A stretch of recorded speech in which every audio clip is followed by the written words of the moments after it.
अमीर मुआविया खलीफा बन गए।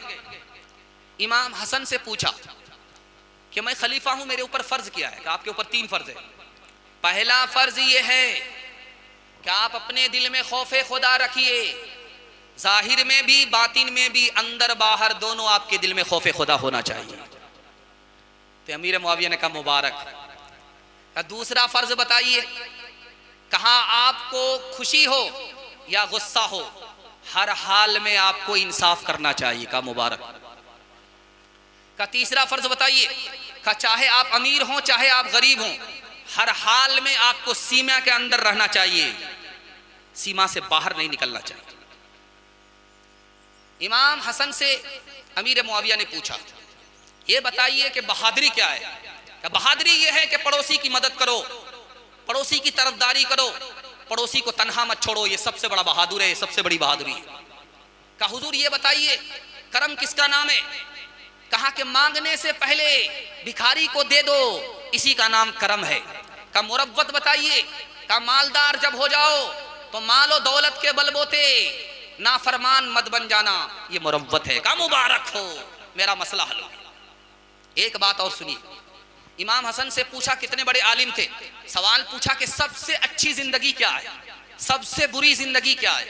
उन्होंने 2 मिनट में जवाब दिया कि सबसे अच्छी जिंदगी यह है अगर तुम किसी बहन के भाई हो तो तुम्हारे माल में, तुम्हारी जिंदगी में तुम्हारी बहन भी शरीक हो, तुम्हारे माल में गरीब का भी हिस्सा हो, दूसरे के लिए भी जीना सीखो, ये सबसे अच्छी जिंदगी है। का सबसे बुरी जिंदगी क्या है? का दूसरा कंगाल और खुद को माला माल कर दिया, ये सबसे बुरी जिंदगी है। ध्यान से सुनिएगा।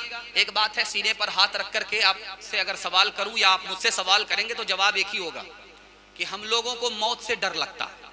सच्चाई है कि नहीं? मौत से हम लोग डरते हैं, बीवी से नहीं डरते, ये भी गलत है। बीवी से जितना डरते हैं उतना मौत से भी नहीं डरते, ये सच्चाई है। मौत से डर क्यों लगता है? इमाम हसन से पूछा। इमाम हसन ने कितना प्यारा जवाब दिया है, सुनिएगा। कितना तजर्बा था, कितना मुताला था। उन्होंने कहा कि मौत से इसलिए डर लगता है कि आदमी माल पीछे छोड़ता है, आगे मर करके चला जाता है, इसलिए उसको डर लगता है। अगर माल को आगे भेज दे, पीछे से मर करके माल के पीछे जाए तो फिर डर नहीं लगता। जब इमाम हसन का इंतकाल होने लगा तो घबराने लगे। तो इमाम हुसैन ने पूछा कि नवासे रसूल होकर के मौत से घबरा रहे? कहा यार घबरा इसलिए रहा हूं कि मैं उस जगह जा रहा हूं जहां कभी नहीं गया।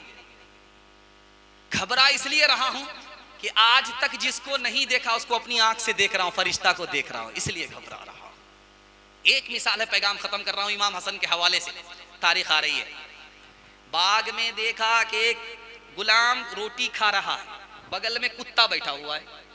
एक रोटी कुत्ता को देता है, एक रोटी खुद खाता है। जब कुत्ते की रोटी खत्म हो जाती तो अपनी रोटी तोड़ करके फिर कुत्ते को दे रहा है। कुत्ता झट से खा रहा है, उसका पेट है कि इंडिया गेट, दम ही नहीं मार रहा। वो अपने हिस्से की रोटी दे रहे हैं और कुत्ता खा रहा है।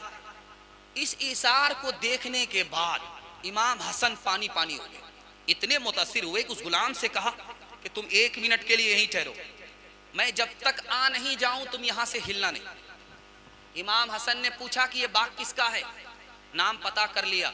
उसके बाद बाग को भी खरीदा, उस गुलाम को भी खरीदा, और उसके बाद आकर के उस गुलाम से कहा कि ये बाग मैंने तुमको दे दिया, तुमको मालिक बना दिया, इसलिए कि तुम कुत्ते पर मेहरबान हो, खुदा तुम पर मेहरबान है।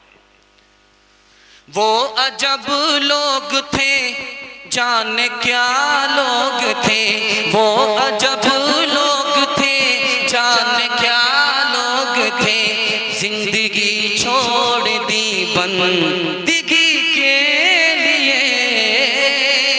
वो अजब लोग थे, जाने क्या लोग थे, वो अजब लोग थे, जाने क्या लोग थे, बंदगी छोड़ दी जिंदगी के लिए।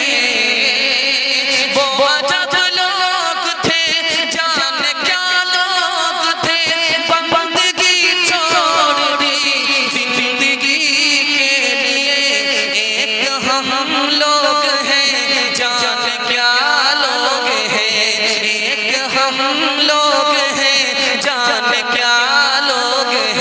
बंदगी छोड़ दी,